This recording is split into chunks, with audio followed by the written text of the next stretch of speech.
എൻ്റെ പേര് മണി. ഞാൻ തൃശ്ശൂർ ജില്ലയിലെ മരോട്ടിച്ചാൽ എന്ന് പറയുന്ന ഒരു കൊച്ചു മലയോര ഗ്രാമത്തിൽ നിന്നാണ്. ഇപ്പോൾ ഞാനിത് വീഡിയോ ഇടാനുള്ള കാരണം, നമ്മുടെ വയനാടിൻ്റെ പ്രശ്നം എല്ലാവർക്കും അറിയാവുന്നതാണ്. നമ്മളൊക്കെ ആ ഞെട്ടലിൽ നിന്നും ഇപ്പോഴും മോചിതരായിട്ടില്ല. അപ്പോൾ ഒരു വാർത്ത ഇപ്പോൾ അറിയാനിടയായി, അതായത് ഓണാഘോഷ പരിപാടികൾ ഈ വർഷം ഇല്ല എന്നുള്ളത്. അതിൽ നിന്ന് സപ്പോർട്ട് ചെയ്യാൻ വേണ്ടിയിട്ടാണ് ഞാൻ പോകുന്നത്. നല്ല കാര്യമല്ലേ? മുഖ്യമന്ത്രിയുടെ ദുരിതാശ്വാസ നിധിയിലേക്ക് ഒരു ചെറിയ തുക എനിക്കും സംഭാവനയായിട്ട് കൊടുക്കാനായിട്ട് സാധിച്ചു. സന്തോഷം. അപ്പോൾ ഈ പറഞ്ഞ പോലെ ഓണാഘോഷം നമ്മുടെ കേരളത്തിൽ തകൃതിയായിട്ടല്ലേ, നമ്മൾക്ക് ജാതി മത ഒരു വേർതിരിവില്ലാണ്ട് നമ്മളെല്ലാവരും കൂടി ആഘോഷിക്കുന്ന ഒരു ഉത്സവമാണ് എന്ന് വേണം പറയാൻ ഓണം. അപ്പോൾ എത്ര രൂപയാണ് നമ്മൾ ഓണത്തിന് വേണ്ടിയിട്ട് പൊടി പൊടിക്കുന്നത്. ഇപ്പോൾ പൂക്കളം ഇടാൻ തന്നെ നമ്മളെല്ലാം റെഡിമെയ്ഡ് പൂക്കളാണ് വാങ്ങി വരുന്നത്. റെഡിമെയ്ഡ് എന്ന് ഞാൻ ഉദ്ദേശിക്കുന്നത് തമിഴ്നാട്ടിൽ നിന്നൊക്കെ അങ്ങോട്ട് കടന്നു വന്നിരിക്കുന്ന പൂക്കളെ കുറിച്ചാണ് കേട്ടോ. നമ്മുടെ നാട്ടിലുള്ള ചെടികളിൽ നിന്നും നമ്മൾ പൂക്കൾ തേടി ഇപ്പോൾ പൂവിടുന്നില്ല. എല്ലാം മാർക്കറ്റിൽ നിന്നും വാങ്ങി വരുന്ന പൂക്കൾ കൊണ്ടാണ് നമ്മളെല്ലാവരും പോകുന്നത്. അപ്പോൾ അതിനൊക്കെ ഒരു മാറ്റം വരും. പിന്നെ അതുപോലെ തന്നെ നമ്മൾ ഓണക്കോടി എന്നുള്ള രീതിയിൽ എത്ര രൂപ ഡ്രസ്സ് വാങ്ങി നശിപ്പിക്കുന്നു അല്ലേ?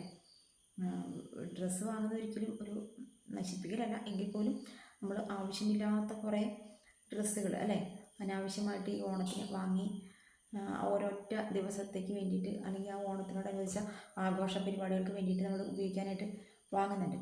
അപ്പോൾ അത് അങ്ങനെ ഒരു ആഘോഷ പരിപാടിക്ക് ഇല്ലാതിരിക്കുന്നത് അങ്ങനെ കുറച്ച് സാമ്പത്തിക ചെലവുകൾ കുറയ്ക്കും. അപ്പോൾ ഈ പൈസയൊക്കെ നമുക്ക് അവർക്ക് വേണ്ടിയിട്ട്, അവരുടെ ഒരു പുനരധിവാസത്തിന് വേണ്ടിയിട്ട് മാറ്റി വയ്ക്കാനായിട്ട് പറ്റും. അപ്പോൾ അതൊക്കെ ഒരു നല്ല തീരുമാനമാണ്. നമ്മളതിലെല്ലാവരും നമ്മൾ പങ്കാളികളാവണം.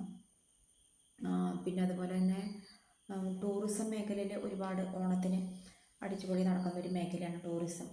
വിദേശീയരാണെങ്കിലും ഒക്കെ നമ്മുടെ നാട്ടിൽ വന്നിട്ട്, അല്ലെങ്കിൽ നമ്മൾ പോലും ആയാൽ പോലും അങ്ങനെ ഒരുപാട് ഈ ചാനലിലൊക്കെ നമ്മൾ കാണുന്നില്ലേ, ഓരോ ചാനലുകളും ഓണാഘോഷം കൈകാര്യം ചെയ്യുന്നുണ്ട്. ഇത്തവണ അതൊന്നും ഉണ്ടാവില്ല. അങ്ങനെ വളരെ ലളിതമായ ഒരു ഓണത്തപ്പിന് ഏതായാലും കേരളത്തിൽ വരാതിരിക്കാൻ പറ്റില്ല. അപ്പം അങ്ങനെ സ്വീകരിക്കുക എന്ന് പറയുന്നത് നമ്മുടെ കേരളീയരുടെ ഒരു എന്താ പറയുക, അവരുടെ ഒരു സംഭവം, നമ്മുടെ കേരളീയരുടെ ഒരാവശ്യമാണ്. എല്ലാ വർഷവും മാവേലി വരും. നമ്മുടെ ആ ഒരു പ്രതീക്ഷയിൽ കാത്തിരിക്കണം. എപ്പോഴും നമുക്ക് മാവേലിയെ നിരാശപ്പെടുത്തി തമ്പുരാനെ നമുക്ക് ഓണം ഇല്ലാട്ടോ എന്ന് പറഞ്ഞയക്കാൻ പറ്റില്ല. അപ്പം അദ്ദേഹത്തിന് വേണ്ട ചെറിയ ചടങ്ങുകളൊക്കെ നമ്മുടെ കുടുംബത്തിൽ ചെറുതായിട്ടൊക്കെ നടത്തി, ഓണം കൊള്ളുക എന്നൊക്കെ പറയുന്ന പരിപാടി അതൊക്കെ നടത്തി ഒരുപാട് ആഘോഷങ്ങളില്ലാണ്ട് നമ്മുടെ ഈ ഒരു ഓണം കടന്നു പോട്ടെ. വയനാട്ടിൽ നഷ്ടപ്പെട്ട നമ്മുടെ സഹജീവികൾക്ക് വേണ്ടി, നമ്മുടെ കൂടപ്പിറപ്പുകൾക്ക് വേണ്ടിയിട്ട് നമുക്ക് പ്രാർത്ഥിക്കാം. അപ്പോൾ ഓണം ഇല്ല എന്നുള്ളത് ഗൗരി ചലിക്കുന്നു.